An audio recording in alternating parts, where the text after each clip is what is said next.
Para pranderes së shtëpisë ishte nëna Sal 85 vjetë. Si kur kishte bërë përpjekje të dalë në ndihmë familjarëve të saj. Ishte skenë trishtuese. Dhoma ishte thyer dhe shkatruar. Fëmijët kishin mbetur njëri mbi tjetrin. Gjaku e kishte mbuluar trupin e tyre të njohur. Biberaja dhe Saferi kishin mbetur të vrarë në një organ. Ishin përpjekur të fshehin trupin e tyre të vogël, ndërsa në qushin e dhomës afër derës ishin të masakruar Muharremi dhe Mexhiti.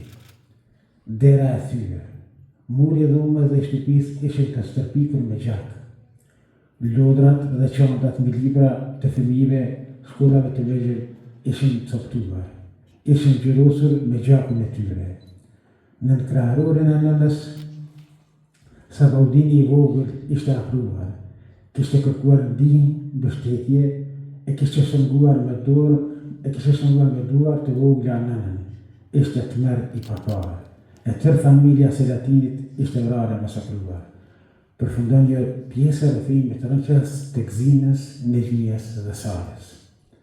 Nderuara familje Buxhaliu, nderuar kryetar komunës Fethi Drizi, nënkryetar Naku, kryesuesve Bashulli, të nderuar anëtar shoqata të dëshmorëve, të martirëve, përfaqësues të institucioneve, të nderuar pranishëm zonë dhe zotëri.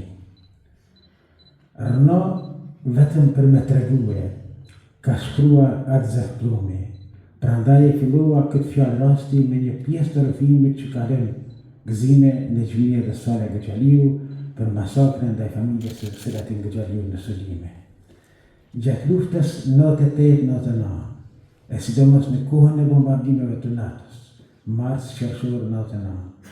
Fatkeqësisht, thuajse ishin të përditshme masakrat që pushtuesi shoqëror serb kreu kundër shqiptarëve në përgjithësi e vështrësi në veçanti e qeshin.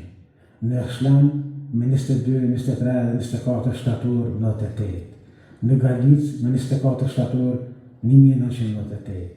Në Reznik me 6 prill 1999. Në Studime me 2 maj 1999. Në Voshtri me 22 maj 1999 dhe ndaj familjes së Selatin Gëxhaliu me 31 maj 1999.